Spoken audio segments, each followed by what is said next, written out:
नमस्कार दोस्तों, द पाथर टॉक शो में आप सभी का स्वागत है। आज हम लोग क्लास 8 के साइंस के चैप्टर नंबर 11 ब्रह्मांड के बारे में जानेंगे। और इस चैप्टर में हर एक टॉपिक को एकदम सीरियल वाइज सजाया गया है। नोट्स भी आपको स्क्रीन में नज़र आ जाएंगे, तो प्लीज़ वीडियो को पूरा देखिए। चैनल को लाइक कीजिए, सब्सक्राइब कीजिए और ज़्यादा से ज़्यादा शेयर कीजिए। तो चलिए शुरू करते हैं। आओ ब्रह्मांड के बारे में जानें। बच्चों, इस चैप्टर में हम लोग अलग अलग टॉपिक के बारे में पढ़ेंगे। खासकर इसमें ब्रह्मांड क्या है, अंतरिक्ष क्या है, ग्रह किसे कहते हैं, ग्रह कितने तरह का होते हैं, उपग्रह किसे कहते हैं, सौर परिवार क्या है। इसमें ऐसा छोटे छोटे नोट्स के बारे में भी आपके साथ मैं डिस्कस करूँगा, जो आपको स्क्रीन में नज़र आ जाएंगे, जो आपके परीक्षा में पास करने के लिए भी और आपको जानकारी देने के लिए भी ये वीडियो आपके लिए बहुत फ़ायदा है। साथ ही मैं इस वीडियो के अंत में आपको इस चैप्टर के सारे क्वेश्चन आंसर फ्री में देने वाला हूं, तो प्लीज़ वीडियो को बने रहिए। चलिए सबसे पहले जान लेते हैं कि ब्रह्मांड क्या है। अगर मैं इनको आसान शब्दों में कहूँ, ब्रह्मांड एक इतना बड़ा जगह तो मैं नहीं कह सकता हूँ, और ना ही इनका मैं शुरुआत के बारे में बता सकता हूँ, ना ही मैं इसके अंत के बारे में बता सकता हूँ। मतलब ब्रह्मांड एक ऐसा संपूर्ण अंतरिक्ष है जहाँ पे सूर्य, ग्रह, तारे, धूल, कण, आप, हम, पृथ्वी सारे चीज़ समाये हुए हैं। और ये इतना बड़ा है कि इसकी आप कल्पना भी नहीं कर सकते हैं, ना ही इसका कोई अनुमान लगाया जा सकता है। इसका व्यास यानी रेडियस भी इतना बड़ा है कि इसको किसी नंबर में आकलन नहीं किया जा सकता है। माना जाता है कि ब्रह्मांड लगातार प्रकाश की रफ्तार से भी ज़्यादा तेज फैल रहा है। मतलब पृथ्वी जहाँ पे है, वो जगह जहाँ सूरज भी है, तारे भी है, ये इतनी ज़्यादा बड़ा फैल रहा है। मतलब ब्रह्मांड ये इतनी निरंतर फैले जा रहा है कि आप इनका कल्पना भी नहीं कर सकते हैं। तो ब्रह्मांड को तो हम कल्पना नहीं कर सकते हैं, बस साधारण शब्दों में कह सकते हैं कि ब्रह्मांड संपूर्ण अंतरिक्ष, समय, ग्रह, तारे, धूल, कण के बदलियान सभी को अपने अंदर धारण किए हुए हैं। हर एक चीज़, डार्क मैटर या डार्क एनर्जी, कोई भी ऊर्जा, हर एक चीज़ ब्रह्मांड में ही सम्मिलित है। आपको वीडियो के स्क्रीन में नज़र आ जा रहे हैं, आप इनको लिख सकते हैं कि ब्रह्मांड क्या है। चलिए बात कर लेते हैं अंतरिक्ष के बारे में कि अंतरिक्ष किसे कहते हैं। अंतरिक्ष का मतलब भी आप अनुमान नहीं लगा सकते हैं इसके जगह के बारे में, परंतु आप ऐसे इनको समझ सकते हैं कि जहाँ तारे, ग्रह, उपग्रह, सूरज, पिंड, उल्कापिंड ये आदि शामिल होते हैं, उन्हें अंतरिक्ष कहा जाता है। मतलब आपको स्क्रीन में इनके नोट्स नज़र आ जा रहे हैं, आप इसको देख लीजिए और एक बार पढ़ लीजिए। फिर भी मैं बता देता हूँ कि अंतरिक्ष वो चीज़ है जो किसी ग्रह के सुदूर वो शून्य है, जहाँ पर उसका हॉट स्टार, वह ग्रह और आकाशीय क्षेत्र उपस्थित हो। अंतरिक्ष का मतलब जिसका कोई अंत ना हो, आकाश यानी खाली जगह जहाँ पर किसी भी वस्तु या चीज़ को स्थान घेरने के लिए जगह मिलता है। तो आप अंतरिक्ष को सामान्य भाषा में इतना समझ सकते हैं कि अंतरिक्ष उसे कहा जाता है जहाँ पे हमारे पृथ्वी और भी 8 ग्रह, सूरज, तारे, पिंड, उल्कापिंड, उपग्रह आदि सम्मिलित होते हैं, वहाँ उसे अंतरिक्ष कहा जाता है। चलिए बात कर लेते हैं ग्रह के बारे में। सबसे पहले बात करते हैं ग्रह किसे कहते हैं। तो वह आकाशीय पिंड जो किसी तारे या सूर्य के चारों ओर परिक्रमा करता है, उसे ग्रह कहते हैं। देखिए, प्रत्येक ग्रह का एक निश्चित पथ होता है, जिस पथ पर वो सूरज के चारों ओर घूमता रहता है, जिसे हम लोग कक्ष कहते हैं। ग्रह द्वारा सूर्य की एक परिक्रमा पूरी करने में जो समय लगता है, उसे हम लोग परिक्रमण काल कहते हैं। ग्रह सूर्य के परिक्रमा करने के साथ साथ वो अपनी जगह पर भी लट्टू जैसे घूमते रहता है, जिससे दिन या रात होती है। एक घूर्णन पूरा करने में जो समय लगता है, उसे घूर्णन काल कहते हैं। आपको समझाया गया सारा शब्द आपको स्क्रीन में नज़र आ रहे हैं। ये जितने भी बातें मैंने आपको बताई, सारी बिंदु वाइज आपको स्क्रीन में दिख रहे होंगे। आप इसको आराम से नोट्स में लिख सकते हैं और ग्रह का परिभाषा, उसके बारे में भी आप समझ सकते हैं और दूसरों को भी समझा सकते हैं। चलिए अब बहुत ही इम्पोर्टेंट सवाल के बारे में आपसे बात कर लेते हैं। सवाल ये है कि ग्रह घूमते समय आपस में टकराते क्यों नहीं हैं? तो इसका साधारण सा जवाब है, प्रत्येक ग्रह की अपनी अपनी परिभ्रमण कक्ष होती है, जो अपने ही कक्ष में घूमते रहती है और वो अपनी कक्ष से कभी बाहर नहीं निकलते हैं। जैसे आप स्क्रीन में देख रहे हैं कि सूरज के चारों ओर एक ग्रह घूम रही है, तो वो उसका रास्ता है, उसी रास्ता में वो घूमती है और वो उस रास्ते से कभी भटकती नहीं है, जिससे टकराती नहीं है एक दूसरे से कोई भी ग्रह। ये काफ़ी इंटरेस्टिंग सा बात है जो हर स्टूडेंट को मालूम होना ज़रूरी है और आपको स्क्रीन में इनके नोट्स के बारे में नज़र आ रहे हैं, तो आप इनको लिख सकते हैं, समझ सकते हैं और दूसरों को समझा भी सकते हैं। चलिए बात कर लेते हैं नेक्स्ट टॉपिक के बारे में, जिसे हम लोग कहते हैं सौर्य परिवार। आखिर ये सौर्य परिवार क्या है? परिवार का तो मतलब समझ में आता है भाई, एक फैमिली, लेकिन ये सौर्य परिवार क्या है? तो साधारण शब्दों में मैं कहूँ तो सूरज का परिक्रमा करने वाले सभी खगोलीय पिंड, मतलब सूरज के चारों तरफ जो घूम रहे हैं, जैसे ग्रह हो गए, उपग्रह हो गए, धूमकेतु हो गए, क्षुद्र ग्रह हो गए, उल्का पिंड हो गए, ये सारे जो एक समूह में रहते हैं उन्हें हम लोग सौर परिवार कहते हैं। सूरज तथा इन पिंडों के बीच एक मजबूत आकर्षण बल कार्य करता है, जिसे हम लोग गुरुत्वाकर्षण बल कहते हैं। मतलब ये कभी भी अपने कक्ष से कभी भी यहाँ वहाँ नहीं भटक सकते हैं, क्योंकि सब ये प्राकृतिक का देन है, या आप इन्हें भगवान के देन कह सकते हैं, ताकि आपको और आसानी शब्दों में समझ में आए कि ये कभी भी आपस में टकरा नहीं सकते हैं और ये अपने ही एक अलग शक्ति के कारण उस जगह से वो भटकते नहीं हैं, जिससे कोई बड़ा हादसा हो या ब्रह्मांड में एक बड़ा विस्फोट हो। और इन्हीं गुरुत्वाकर्षण बल के कारण सभी अपने अपने जगह पर घूमते रहते हैं। सूरज तथा इन पिंडों के बीच जो मजबूत आकर्षण बल कार्य करता है उसे गुरुत्वाकर्षण बल ही कहते हैं। आपको स्क्रीन में इसके सारे नोट्स नज़र आ जा रहे हैं, आप इन्हें एक बारी बारी करके लिख सकते हैं। देखिएगा इसमें 3 नंबर और 4 नंबर बिंदु 2 बार रिपीट हो गया है मेरे से। ये इसके लिए मैं क्षमा चाहता हूँ, क्योंकि नोट्स बनाते समय मैं ध्यान नहीं रख पाया और ये 2 बार रिपीट हो गया। आप उन्हें एक ही बार लिखिएगा, क्योंकि ये एक ही चीज़ को मैं 2 बार लिखा हूँ। चलिए अब नेक्स्ट बिंदु के बारे में बात कर लेते हैं कि सूरज क्या है। देखिए सूरज भी एक तरह का तारा है जो अपने पास प्रकाश रखता है। मतलब सभी जो रात में चमकते हुए आपको नज़र आते हैं वो सभी ही सूरज हैं, लेकिन वो काफ़ी दूर हैं बोल के हमें छोटा दिखाई देता है और चमकते रहता है।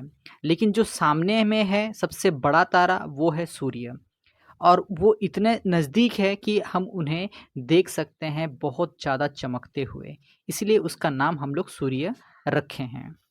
और यही सूरज जिसे हम लोग तारा भी बोलते हैं, इस सूरज के पास हमारे 8 ग्रह है जो इसकी परिक्रमा करता है, मतलब इनके चारों ओर घूमते रहता है। जिसमें पहला है बुध, फिर शुक्र, फिर पृथ्वी, मंगल, बृहस्पति, शनि, अरुण और वरुण, जो आप स्क्रीन में देख सकते हैं एक सूरज के चारों ओर घूमते हुए। तो इसका तात्पर्य ये है कि हमारे सौर्य परिवार में कुल 8 ग्रह हैं।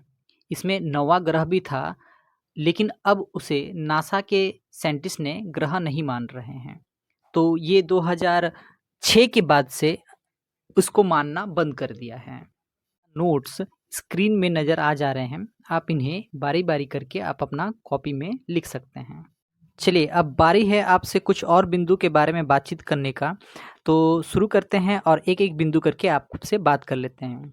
सबसे पहला बिंदु, सूरज सबसे नज़दीक तारा है। जैसे कि मैंने पहले भी बताया हूँ कि सूरज भी एक तारा ही है और हमारे पृथ्वी का सबसे नज़दीक तारा सूरज ही है। सूरज हमारे सौर परिवार के सभी ग्रहों को ऊष्मा एवं प्रकाश देता है। बिंदु नंबर 2, सूरज के तरह ना जाने कितने तारे हैं जो ब्रह्मांड में असंख्य रूप में मौजूद हैं, जिसे हम लोग असंख्य तारा कहते हैं। जब रात में हम लोग आकाश की ओर देखते हैं तो हमें बहुत से चमकीले चीज़ नज़र आते हैं। इसका मतलब यही है कि वो भी सूर्य ही है, लेकिन वो हमारे से कोसों मील दूर है और सूरज ही एक तरह का तारा है। एक सवाल है जो अक्सर पूछते हैं, या कोई भी आदमी लोग पूछता है कि दिन के समय तारे हमें क्यों नहीं दिखाई देते हैं? तो इसका साधारण सा जवाब है कि तारे दिन के समय भी आकाश में मौजूद है, लेकिन सूर्य का प्रकाश इतना तेज होता है कि हम उन्हें देख नहीं पाते हैं। बस यही इसका जवाब है। चलिए अब नेक्स्ट बिंदु के बारे में बात कर लेते हैं। अब सूरज का तापमान कितना है सूर्य पर? तो मैं बता दूं, और आपको स्क्रीन में भी नज़र आ रहे हैं कि सूर्य का जो ऊपरी सतह है उसका तापमान लगभग 6000 डिग्री सेल्सियस है। मतलब इतना ज़्यादा गर्म है कि आप अगर वहाँ चले जाइएगा तो आपका धुआं हो जाएगा, पूरा शरीर ही। दूसरी बात, पृथ्वी जो है वो हमेशा पश्चिम से पूर्व की दिशा घूमती है। मतलब जो सूरज के चारों ओर तो घूमती ही है, पर अपनी जगह पे भी वो लट्टू जैसे घूमती है। तो तो सबसे ज़्यादा सवाल यहाँ पे ये भी है कि पृथ्वी किस दिशा से किस तरफ घूमती है अपने जगह पे? तो इसका उत्तर है कि पृथ्वी पश्चिम से पूर्व की दिशा घूमती है, इसीलिए पूर्व से पश्चिम की ओर जाते हुए हमें प्रतीत होता है। मतलब कभी-कभी आप चलते हुए देखिएगा तो आपको ऐसा महसूस होता है।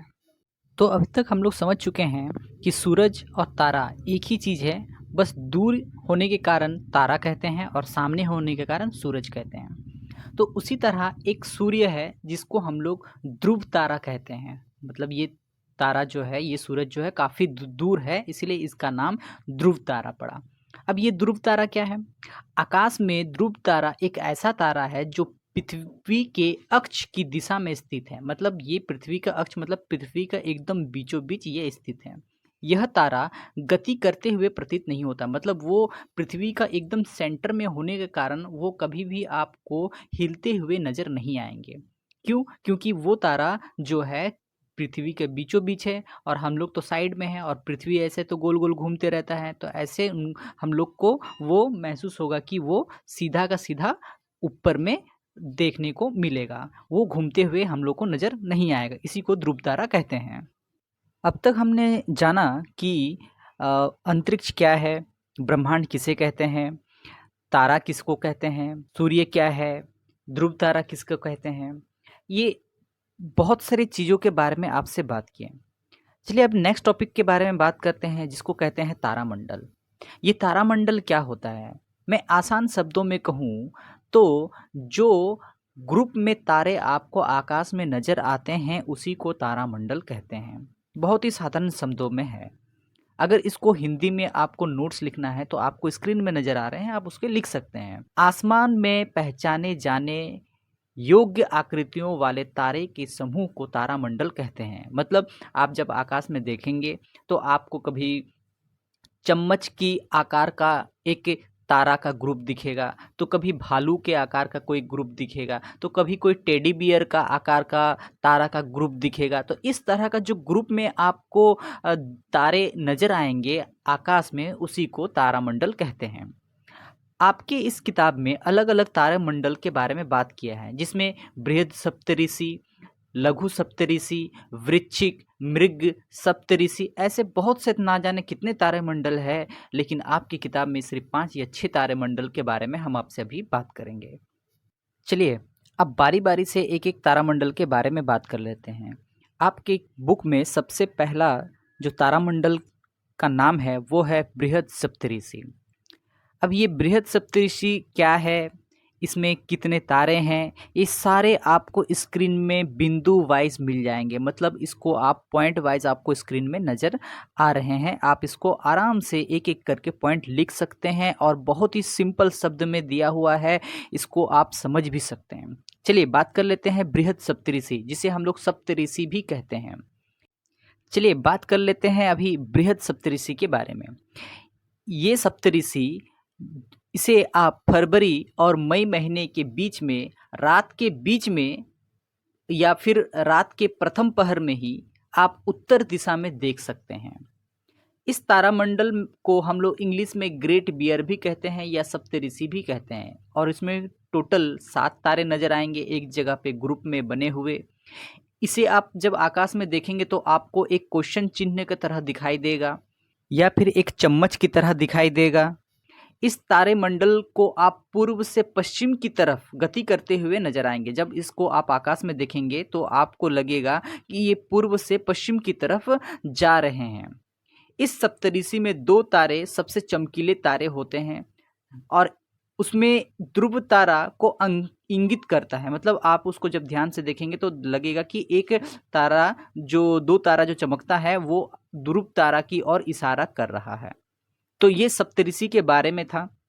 आपको स्क्रीन में नोट्स नज़र आ जा रहे हैं, आप इसको बारी बारी से लिख सकते हैं। चलिए अब बारी है दूसरे तारामंडल के बारे में बात करने की, जिसका नाम है लघु सप्तऋषि, जिसे हम लोग ध्रुव मत्स्य भी कहते हैं।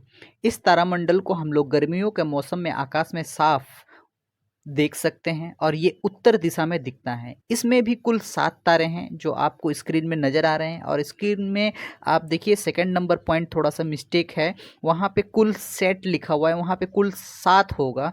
ठीक है, सौम्याकार तो 7 तारे होते हैं। इस तारामंडल का भी एक तारा ध्रुव तारा होता है, इसलिए इसे ध्रुव तारामंडल भी कहते हैं। मतलब इनका जो ग्रुप है उसमें से एक तारा जो है वो ध्रुव तारा ही है, जो मैं इससे पहले वीडियो में बात किया हूँ। अगर नहीं है पता है तो आप वीडियो को बैक करके देख सकते हैं। चलिए अब बारी है वृश्चिक तारामंडल के बारे में बात करने की। वृश्चिक तारामंडल को भी गर्मियों के दिनों में आप पूरे साफ स्पष्ट रूप से देख सकते हैं। इस तारेमंडल में भी कुल 7 तारे ही होते हैं और वो कुछ इस तरह आपको नज़र आते हैं जैसे आपको स्क्रीन में दिख रहे हैं। अब बारी है मृग तारामंडल के बारे में बात करने के लिए। मृग तारामंडल सर्दियों के मौसम में मध्य रात्रि में मतलब रात के बीच पहर में आपको स्पष्ट रूप से दिखाई देती हैं। इस तारामंडल में कुल 8 तारे होते हैं जो बहुत ही ज़्यादा चमकीले होते हैं। मृग तारामंडल में एक जो इसकी आकृति होती है वो एक शिकारी की तरह दिखाई देती है। जो बीच के 3 तारे होते हैं वो एक बेल्ट के जैसे पहने हुए होती है और वो 3 तारे बाकी के मुकाबले थोड़ी सी ज़्यादा चमकती है। आपको स्क्रीन में नज़र आ रहे हैं कि इसकी आकृति कैसे बनी हुई रहेगी। और बाकी जो 5 तारे बचे हुए हैं वो एक चतुर्भुज जैसे दिखाई देती है। मृग तारामंडल के 3 तारे से होकर गुजरने वाली जो अनुदिशा पूर्व में एक चमकीला तारा दिखाई देता है उसे सिरियस तारा कहते हैं, जो आपको स्क्रीन में नज़र आ रहे हैं। मृग तारामंडल के सभी बिंदु आपको स्क्रीन में नज़र आ रहे हैं। आप इसे कॉपी में उतार सकते हैं और इसको याद करके आप अपनी परीक्षा में या कहीं भी आप इसको लिख सकते हैं मृग तारामंडल के बारे में। अब बात कर लेते हैं शर्मिष्ठा तारामंडल के बारे में, जो आपकी किताब की लास्ट तारामंडल के बारे में डिस्कस करेंगे। शर्मिष्ठा तारामंडल सर्दियों के मौसम में मध्य रात्रि के प्रथम पहर में दिखाई देते हैं। मतलब जैसे रात होता है आपको शुरुआत में ही नज़र आ जाएंगे। यह अंग्रेजी के W या M के उल्टा वाला शब्द जैसे मालूम चलता हुआ रहेगा। इसमें कुल 5 तारे होते हैं और ये थोड़ा सा गड़बड़ टाइप का M या W जैसे आपको आकाश में देखने को मिलेंगे। अब हम लोग बात कर चुके हैं तारामंडल और तारे सूरज के बारे में। अब बात करते हैं चंद्रमा के बारे में कि ये चंद्रमा क्या है और ये हमारे पृथ्वी के चारों ओर घूमन वगैरह क्यों करते हैं, इस सब के बारे में चलिए अभी बात करते हैं। सबसे पहले जान लीजिए कि चंद्रमा क्या है। चंद्रमा एक उपग्रह है, ठीक। और ये सभी ग्रह के पास होते हैं उपग्रह। तो हमारे पृथ्वी के पास जो उपग्रह है उसका नाम है चंद्रमा। अगर मैं इसे आसान शब्दों में कहूँ तो आप इतना कह सकते हैं कि ये एक नेचुरल सैटेलाइट है और इसका आप स्क्रीन में नोट्स देख सकते हैं कि पृथ्वी की परिक्रमा करने वाला ग्रह उपग्रह है जो सूर्य की प्रकाश को प्रतिबिंब से रात को उजाला करता है। यही चंद्रमा है। मतलब इनके चंद्रमा के पास अपना प्रकाश नहीं होता है, वह सूरज का प्रकाश को रिफ्लेक्ट करके हम लोग का पृथ्वी पर भेज देता है। इससे हम लोग का पृथ्वी उजाला रहता है और चांद चमकते हुए दिखाई देता है। जिस रात में चंद्रमा गोल दिखाई देता है उस रात को पूर्णिमा कहते हैं। पूर्णिमा के बाद चांद का चमकीला भाग धीरे धीरे घटते रहता है और 15 दिन बाद रात दिखाई ही नहीं देता है चांद, जिसे हम लोग अमावस्या कहते हैं। उस रात को अमावस्या की रात भी कहते हैं। अमावस्या के बाद फिर से चाँद धीरे-धीरे महीन भाग दिखाई देने लगता है और वो जो पहला भाग आपको दिखाई देता है उसको बोलते हैं बाल चंद्र। मतलब अमावस्या के बाद जो आधा सा छोटा-सा पतला-सा चाँद आपको दिखाई देता है उसे हम लोग बोलते हैं बाल चंद्र। तो मैं अगर इसे आसान शब्दों में कहूँ तो इतना समझ लीजिए कि सूर्य का प्रकाश जब चाँद पर गिरता है और वो हमारे तरफ जब वो रिफ्लेक्ट होके हमारे पृथ्वी पे आता है तो वही भाग दिखता है जिस भाग से वो रिफ्लेक्ट होके हमारे पास आता है। तो ऐसे में चाँद आधा, फिर उसके बाद आधा, फिर ऐसे आपको स्क्रीन में घूमते हुए नज़र आ रहे हैं। इस तरह ही से ही हमें चाँद पूर्णिमावस्या से अमावस्या तक का सब दिखाई देता है और ऐसे ही चाँद आधा, फिर उससे ज़्यादा, फिर उससे ज़्यादा, फिर एक दिन गोल नज़र आता है और इसका पूरा का पूरा चलता है, पूरा महीना भर में ये चीज़ हम लोग को नज़र आने लगता है चाँद का कहानी। चलिए चंदा मामा के बारे में और ज़्यादा बात कर लेते हैं और आपकी किताब को देखते हुए इसमें कुछ क्वेश्चन और कुछ टॉपिक है उसको भी कंप्लीट कर लेते हैं। तो सबसे पहले जान लेते हैं कि चंद्रमा की कलाएँ क्या है? भाई ये चंद्रमा की कलाएँ जो है ना बहुत ही मज़ेदार चीज़ है और ये कलाएँ अगर आप जान गए तो समझ जाइए कि आप दिन से रात और रात से दिन और ये जो चंद्रमा आधा से पूरी दिखती है इसके पूरे कहानी के बारे में आप जान जाइएगा।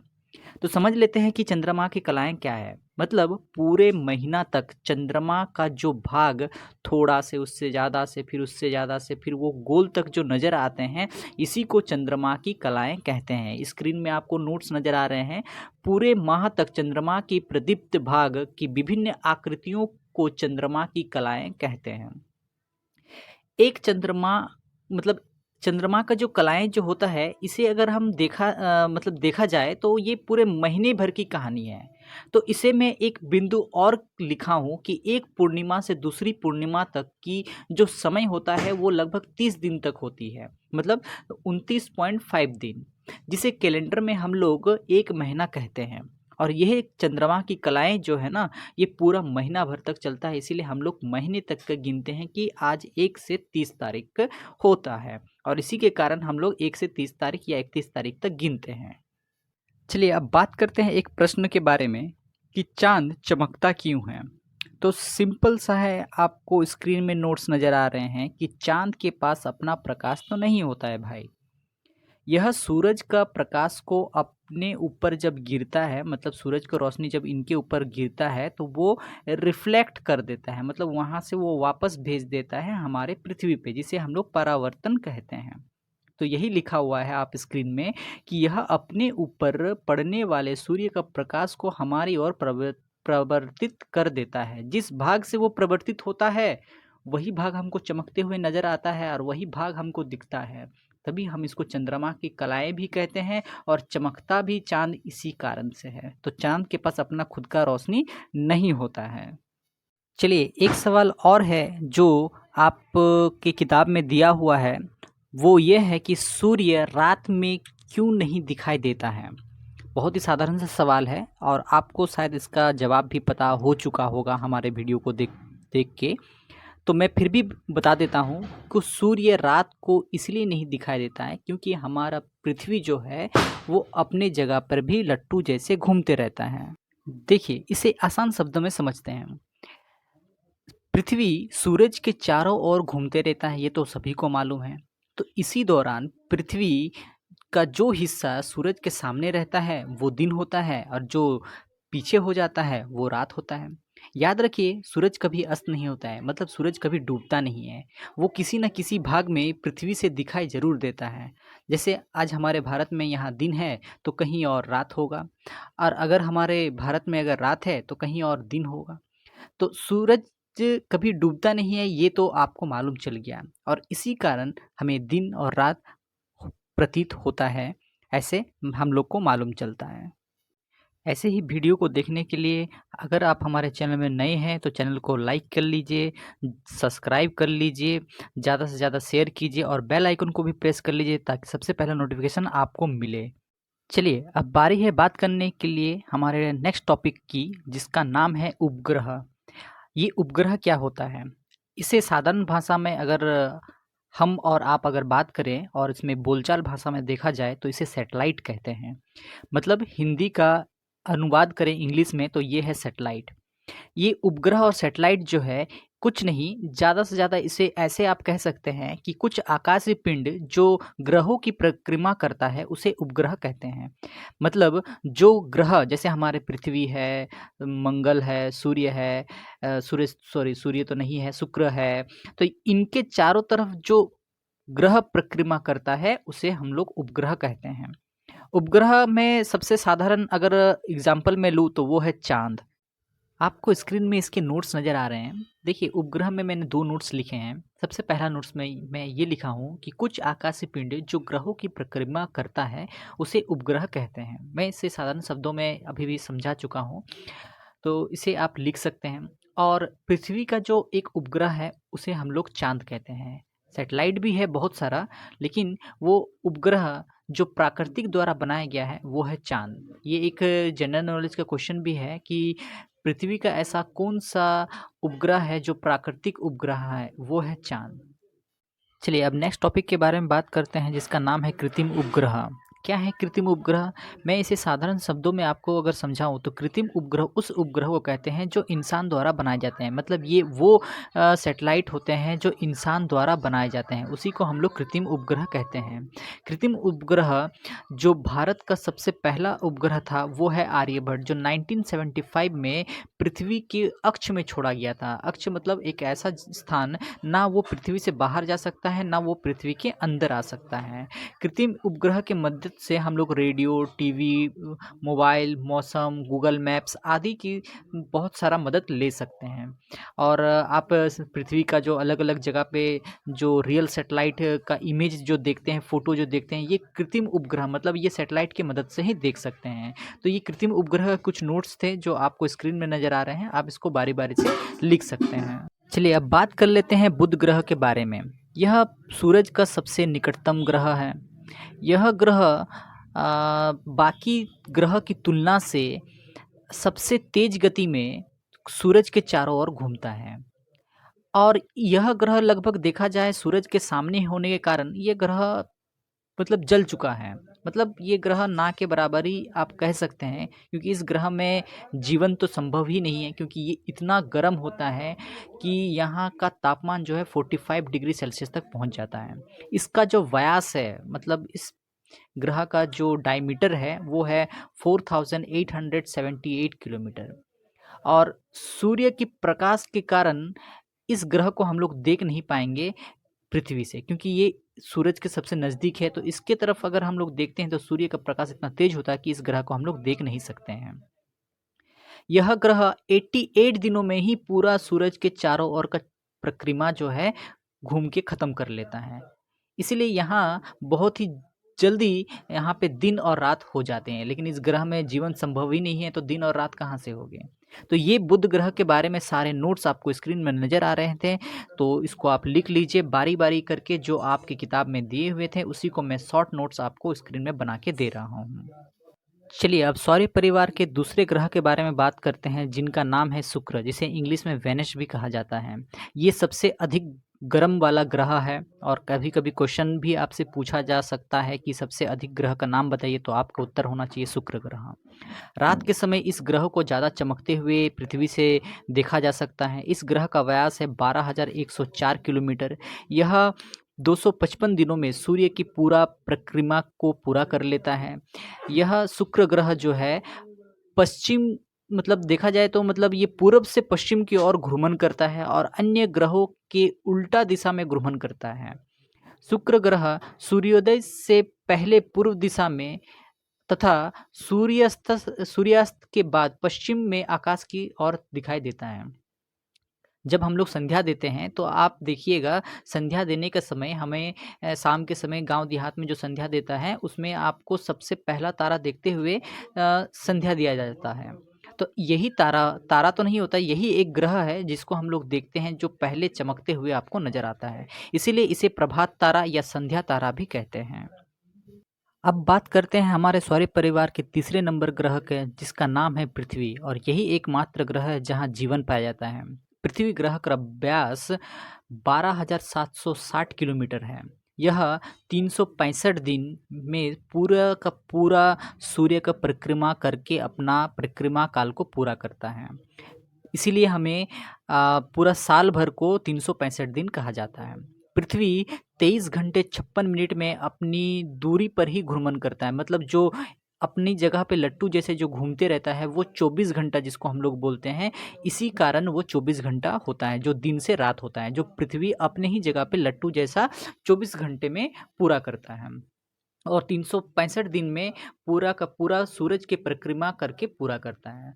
सूर्य की उचित दूरी होने के कारण पृथ्वी में गर्मी, ठंडा, हर एक मौसम का अनुभव हम लोग को महसूस होता है और पृथ्वी ही एकमात्र ऐसा ग्रह है जहाँ जल, जीवन और ऑक्सीजन तीनों ही हम लोग को मिलता है। ऑक्सीजन के कारण ही सूर्य के हानिकारक किरणों जो आती है हमारे तरफ, वो हमारी रक्षा करती है। अगर ऑक्सीजन अगर पृथ्वी पर नहीं रहेंगे तो सूरज से आने वाली जो हानिकारक किरणें हैं उससे हमारे त्वचा में बहुत सारे रोग हो सकते हैं। अंतरिक्ष से देखने पर पृथ्वी जो है वो नीला दिखता है, इसीलिए हमें इसे नीला ग्रह भी कभी कभी कहते हैं। पृथ्वी जो है वो अपनी ही अक्ष में घूम तो सकती है, लेकिन अगर हम पृथ्वी को ध्यान से देखें तो वो थोड़ा सा झुका हुआ रहता है। और वो कितना डिग्री झुका हुआ रहता है? 66.5 डिग्री और 23.5 डिग्री कोण थोड़ा सा झुका हुआ आपको महसूस होगा और यही झुका होने के कारण हमें अलग अलग ऋतुएं देखने को मिलती है और परिवर्तन भी होती है। चलिए अब बात कर लेते हैं हमारे सौर परिवार के चौथे नंबर के ग्रह के बारे में, जिसका नाम है मंगल, जिसे हम लोग इंग्लिश में मार्स भी कहते हैं। मंगल ग्रह ठंडा और धूल से भरा बादलों का ग्रह है। मंगल ग्रह का व्यास 6787 किलोमीटर है। यह 687 दिनों में घूम के मतलब सूरज के पूरे का पूरा परिक्रमा को पूरा करता है। आयरन ऑक्साइड, यहाँ जो ये जो मंगल ग्रह है ये लाल दिखने का कारण ही यही है कि यहाँ पे बहुत ही ज़्यादा आयरन ऑक्साइड का धूलकण मौजूद है, जिसके कारण यह लाल दिखता है और इसे हम लोग लाल ग्रह भी कहते हैं। मंगल के पास दो उपग्रह हैं, जैसे हमारे पृथ्वी के पास एक उपग्रह है जिसका नाम चांद है, मंगल ग्रह के पास दो उपग्रह है, जिस मतलब इसके पास दो चांद है। एक का नाम है फोबस और दूसरा का नाम है डाइमोस। ये आपको जरूर इसे याद कर लीजिएगा कि मंगल ग्रह के पास दो उपग्रह हैं। चलिए अब बात कर लेते हैं बृहस्पति ग्रह के बारे में, जिसको इंग्लिश में हम लोग जुपिटर भी बोलते हैं। बृहस्पति ग्रह हमारे सौर परिवार का सबसे बड़ा ग्रह है। इस पर कभी कभी आपसे कोई क्वेश्चन भी पूछ सकता है कि हमारे सौर परिवार का सबसे बड़ा ग्रह का नाम बताइए, तो आपका उत्तर होना चाहिए बृहस्पति। बृहस्पति ग्रह का व्यास जो है 1,39,822 किलोमीटर है। यह 11 साल मतलब लगभग 11 साल के ऊपर ही ये अपने परिक्रमा काल जो है वो पूरा करता है। और परिक्रमा काल का मतलब मैं बता चुका हूँ कि जो सूरज के चारों ओर जो घूम के कंप्लीट होता है उनका जो समय, उनको बोलते हैं परिक्रमा काल। तो यह 11 साल से भी लगभग ज़्यादा कंप्लीट करता है सूरज के एक चक्कर लगाने में। इस ग्रह का जो द्रव्यमान है अन्य ग्रहों की तुलना से 2.5 गुना अधिक है, मतलब बहुत ज़्यादा ये ग्रह बाकी ग्रहों के तुलना से भारी है। बृहस्पति ग्रह के पास 79 उपग्रह हैं, मतलब इनके पास 79 चांद है। देखिए नोट्स में थोड़ा सा मिस्टेक हो गया है, यहाँ पे मंगल ग्रह लिखा हुआ है, यहाँ मंगल नहीं होगा आपका, यहाँ पे बृहस्पति होगा। ठीक है, तो इसको आप करेक्शन कर लीजिएगा कि यहाँ पे लिखेगा कि बृहस्पति ग्रह के पास 79 उपग्रह होते हैं। अगर हम दूरबीन से इस ग्रह को देखें तो इनके 4 चंद्रमा हम लोग को पूरा क्लियर दिखाई देगा। 79 में से सिर्फ 4 ही चंद्रमा जो है हमको क्लियर दिखाई देगा। आकाश में शाम के समय पृथ्वी से इसे अगर देखें तो ये बहुत चमकता हुआ हम लोग को नजर आएगा। तो बृहस्पति ग्रह के पास याद रखें 79 चांद होते हैं। चलिए बृहस्पति ग्रह के बाद के ग्रह के बारे में बात करते हैं, जिसका नाम है शनि। शनि बृहस्पति ग्रह के बाद के सबसे बड़ा वाला ग्रह है और यह ग्रह एक ठंडा वाला ग्रह है। शनि ग्रह का व्यास जो है 1,20,500 किलोमीटर है और यह सूरज का एक पूरा घूमने का जो समय लेता है वो है 29 साल से भी ज़्यादा। शनि ग्रह को पीले रंग का दिखाई पड़ता है, जो दूसरे ग्रहों से थोड़ा सा अलग दिखता है और हम लोग उसको पहचान भी सकते हैं कि ये पीला रंग दिखता है। शनि ग्रह के पास 82 से भी ज़्यादा उपग्रह है, यानी इसके पास 82 से भी ज़्यादा चांद अब तक ढूंढे जा चुके हैं। शनि ग्रह का सबसे बड़ा चाँद का नाम है टाइटन। याद रखिएगा कि यहाँ जितना भी परिक्रमा काल के बारे में मैं जो समय लिख रहा हूँ, वो समय सूरज का एक चक्कर लगाने में जो समय लगता है, वो चक्कर का जो समय होता है उसको परिक्रमा काल में बोल रहा हूँ, और वह समय यहाँ वर्षों में दिया हुआ है। देखिए 29 वर्ष में शनि जो है अपना एक चक्कर पूरा करता है सूरज का। तो समझ सकते हैं कि यहाँ पे 1 साल मतलब हम लोग का 365 दिन, और शनि में 29 वर्ष लग जाते हैं यहाँ पे। देखिए शनि ग्रह के बाद का जो ग्रह का नाम है उसका नाम है अरुण, जिसको हम लोग यूरेनस भी बोलते हैं। अरुण ग्रह एक ठंडा ग्रह है। अरुण ग्रह का जो व्यास है वो है 51,120 किलोमीटर। यह 83.8 वर्षों में सूरज का एक चक्कर लगा के पूरा करता है। मतलब आप समझ रहे हैं कि यहाँ जो धीरे धीरे दूर होते जा रहा है, उतना ही वर्ष उनका ज़्यादा बढ़ते जा रहा है सूरज का एक चक्कर लगाने में। अरुण ग्रह की विशेषता यह है कि ये अत्यधिक झुका हुआ है, और ऐसा झुका हुआ है कि जैसे लगेगा कि ये अभी लुढ़कने वाला है। अरुण ग्रह के पास टोटल 27 चाँद यानी उपग्रह ढूँढे जा चुके हैं अब तक। पता नहीं अब आगे और कितना मिलना बाकी है, लेकिन इनके पास 27 चंद्रमा अभी उपलब्ध है। चलिए अब बात कर लेते हैं हमारे सौर परिवार के सबसे लास्ट ग्रह और 8वां नंबर ग्रह और अरुण के बाद वाले ग्रह के बारे में, जिसका नाम है वरुण, जिसको इंग्लिश में हम लोग नेपच्यून भी कहते हैं। वरुण ग्रह सबसे ज़्यादा ठंडा वाला ग्रह है। मतलब अगर देखा जाए कि ये ठंडा इसलिए है कि ये सूरज के सबसे लास्ट में ये ग्रह मौजूद है, इसीलिए इसे सबसे ज़्यादा ठंडा वाला ग्रह माना जाता है। वरुण ग्रह का जो व्यास है वो है 49,530 किलोमीटर। यह 164.8 वर्षों में सूरज का एक चक्कर लगा के पूरा करता है। मतलब समझ रहे ना कि ये सूरज के ज़्यादा दूर होने के कारण इनको सूरज का एक चक्कर लगाने में ही 164 ईयर्स से भी ज़्यादा साल लग जाते हैं। वरुण ग्रह का जो विशेषता यह है कि यह ग्रह में बहुत ज़्यादा ठंडा हवा चलती है, और इसी ठंडा हवा चलने के कारण इस ग्रह में ना क्लियर इन हवा का आवाज़ भी सुनाई देगी। मतलब इसको आप ध्यान से समझिए, इस ग्रह में बहुत ज़्यादा ठंडा है। ठंडा इतना है कि यहाँ पे बर्फ़ भी एकदम डायमंड जैसे आपको नज़र आएंगे। मतलब हमारे पृथ्वी में जो बर्फ़ है बहुत ही नरम नरम बर्फ़ आपको कश्मीर, शिमला ये सब जगह पे देखने को मिलेगा। लेकिन वरुण ग्रह में जो बर्फ़ भी होते हैं ना, वो भी बर्फ़ इतना ठोस, इतना टाइट होते हैं ना कि आपको डायमंड जैसे चमकते हुए नज़र आएंगे। और यही ठंडा इतना ज़्यादा होने के कारण इसमें, इस ग्रह में जो चलने वाली हवा जो होती है ना, इस हवा का आवाज़ भी आपको पूरा क्लियर साफ सुनाई देगा। यही चीज़ इस ग्रह के एक खास बात है। वरुण वरुण ग्रह के पास 13 चाँद अब तक ढूंढे जा चुके हैं, और पता नहीं ये ग्रह बहुत ज़्यादा दूर होने के कारण हमारे साइंटिस्ट को भी इनके चाँद खोजने में अभी भी दिक्कत आ रही है, सामना करना पड़ रहा है। लेकिन हमारे साइंटिस्ट किसी से भी कम नहीं है, और इनके बाकी चाँद भी ढूंढा जा पाएगा आगे। चलिए अब नेक्स्ट बिंदु के बारे में बात कर लेते हैं, जिसका नाम है आंतरिक ग्रह। आंतरिक ग्रह किसे कहते हैं ये पहले जान लेते हैं। देखिए हमारे सौर परिवार में कुल 8 ग्रह होते हैं। उनमें से जो 4 ग्रह प्रथम आपको नज़र आते हैं, जिसमें बुध है, शुक्र, पृथ्वी तथा मंगल है, इन्हें आंतरिक ग्रह कहा जाता है। इन सभी ग्रहों के जितने भी चंद्रमा हैं बहुत ही कम होते हैं। यहाँ तक कि बुध और शुक्र के तो चंद्रमा होते ही नहीं हैं। इन सभी ग्रहों के जो 4 ग्रह मैंने अभी बताए, इन सभी ग्रहों के जो चंद्रमा है, ये तो हमको मालूम है कि किसी के तो होते ही नहीं है, किसी के बहुत कम होते हैं। और इनकी जो सतह है, इस ग्रहों की जो सतह होती हैं, ये बहुत ही पथरीले होते हैं। तो इसमें थोड़ा-सा देखिएगा, नीचे में एन कर दिया हूँ मैं, उसमें थोड़ा मिस्टेक है, उसमें इन सभी ग्रहों हो जाएगा। वहाँ ग्रहों है, थोड़ा-सा मिस्टेक हो गया है, आप उनको सुधार लीजिए, वहाँ पे लिखिएगा ग्रहों।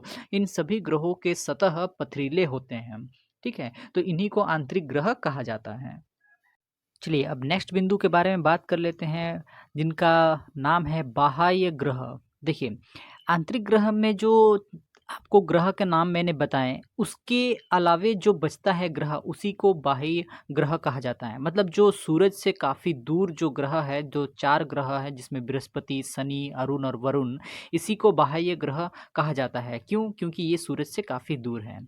इन सभी ग्रहों के जो चंद्रमा है ना, इनके जो उपग्रह होते हैं, बहुत ही ज़्यादा होते हैं। और इन सभी ग्रहों के जो सतह होता है, जो ऊपर का जो परत होता है ना, वो गैस से बना हुआ रहता है। बृहस्पति और शनि को गैस दानव और अरुण और वरुण ग्रहों को बर्फ का दानव कहा जाता है, क्योंकि बृहस्पति और शनि में बहुत ज़्यादा गैस पाया जाता है और अरुण और वरुण में तो आप समझ ही रहे हैं, क्योंकि मैं इससे पहले भी बता चुका हूँ कि वो काफ़ी ठंडा वाला ग्रह है, इसीलिए उन्हें बर्फ दानव कहा जाता है। इस ग्रह में हाइड्रोजन और हीलियम की गैस होती है। अगर आपसे कोई पूछे कि बृहस्पति और शनि को गैस दानव क्यों कहा जाता है? क्योंकि ये बहुत ही ज़्यादा गैस से बनी होती है इनके सतह, और इसमें कौन-सी गैस पाई जाती है? तो ये है हाइड्रोजन और हीलियम। चलिए अब नेक्स्ट पॉइंट के बारे में बात कर लेते हैं, जिसका नाम है क्षुद्र ग्रह। देखिए क्षुद्र ग्रह क्या होता है?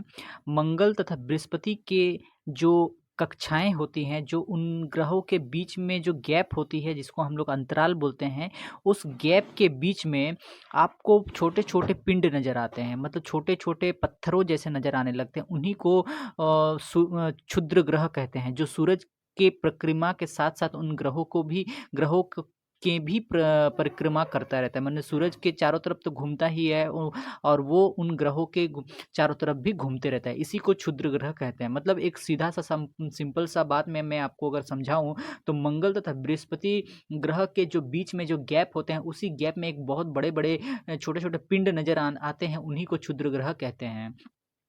ये इतने बड़े और शक्तिशाली होते हैं कि इसे दूरबीन की सहायता से देखा जा सकता है।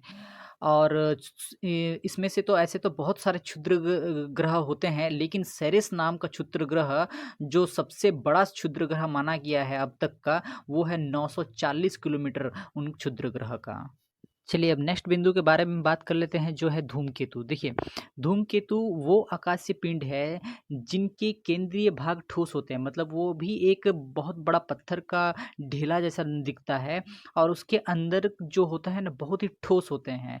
और बाहरी भाग जो होता है, वो हिमशितित गैसों जैसे गैस से भरा हुआ रहता है, जिसमें एमोनिया, मीथेन, जल वाष्प आदि से ये बना हुआ रहता है। धूमकेतु ऐसे लगेगा जैसे मान लो उनका पीछे में बहुत बड़ा-सा एक पुच्छ लगा हुआ है। मतलब वो दूर से, असल में क्या होता है कि जब ऊपर से गिरता है या कहीं बगल से पार होता है, तो जैसे लगता है कि वो बहुत पीछे में आगे का एक झोंका जो रहता है, वो झोंका जैसे आपको नज़र आता है। तो ऐसे में वो पूँछ जैसे हम लोग को दिखता है। कहा जाता है कि हर 76 साल के अंतराल में धूमकेतु हम लोग को नज़र आता है और दिखाई देता है, जिसमें 2062 में अभी दिखाई देने वाला है। और देखिए धूमकेतु इतने खतरनाक भी होते हैं कि अगर वो हमारे पृथ्वी से कभी अगर टकरा जाए, तो हमारा पृथ्वी भी नष्ट हो सकता है। धूमकेतु से ऐसे पृथ्वी पर बहुत सारे निशानियाँ भी बन चुके हैं, जो आपको बाद में मैं स्क्रीन में दिखा दूँगा। लेकिन धूमकेतु अगर किसी ग्रह से अगर टकरा जाए, या फिर अपने रास्ते में जो भी उनसे टकरा जाए, वो उनका विनाश तो निश्चित ही है। चलिए अब नेक्स्ट बिंदु और लास्ट बिंदु के बारे में बात करते हैं इस चैप्टर का, जो लगभग आपका चैप्टर ख़त्म हो चुका है। तो ऐसे ही वीडियो को पूरा देखिए, वीडियो अच्छा लगे तो लाइक कीजिए, सब्सक्राइब कीजिए। और लास्ट टॉपिक मैं अभी बताने वाला हूँ, इसके बाद मैं सारे क्वेश्चन आंसर अभी आपको स्क्रीन में देने वाला हूँ। तो वीडियो को ज़्यादा से ज़्यादा लाइक, सब्सक्राइब और ज़्यादा से ज़्यादा शेयर कीजिए। बेल आइकन को ज़रूर प्रेस कीजिएगा, ताकि ऐसे पूरा फुल वीडियो और नोट्स जब भी मैं अपलोड करूँ, तो सबसे पहले आप तक ज़रूर पहुँचे और आपको ज़रूर सबसे पहले मिले। चलिए जो लास्ट बिंदु है, वो है उल्काएँ और उल्कापिंड। देखिए इन्हें हम लोग टूटता तारा भी कहते हैं। जो होता है ना, शाम के समय ऊपर से कोई टूटता तारा नीचे से गिरता हुआ दिखे, और आप मन में ही अपना मनोकामनाएँ रखें कि हे भगवान मुझे परीक्षा में पास कर दीजिए, हे भगवान मेरे ये काम बना दीजिए, हे भगवान वो काम बना दीजिए। असल में ये कोई भगवान वगैरह तो है नहीं, और ना ही ये आपका मनोकामनाएँ को पूरा करने वाला कोई जादुई शक्ति है। ये है उल्काएँ पिंड। ये उल्का पिंड मतलब एक टूटता तारा ही है। रात के समय साफ आकाश में कभी-कभी ये नज़र आ जाते हैं, जो जैसे लगेगा कि ये टूट के कहीं से गिर रहा है। तो कुछ उल्काएँ आकार में बहुत बड़े होते हैं और वो काफ़ी विस्फोटक होते हैं, लेकिन वो पृथ्वी से पहले नीचे मतलब टकराने से पहले ही हवा में ही वो घुल जाते हैं और वो हवा में ही घुल के मिल जाते हैं। तो उल्का और उल्कापिंड इन्हीं को ही कहते हैं। अब बारी है क्वेश्चन आंसर की। आपको स्क्रीन में सारे क्वेश्चन आंसर बारी-बारी से नज़र आ जाएँगे। आप इनको आराम से धीरे से स्क्रीन को पॉज़ करके क्वेश्चन आंसर को आप कॉपी से आराम से लिख सकते हैं, एग्ज़ाम का तैयारी कर सकते हैं।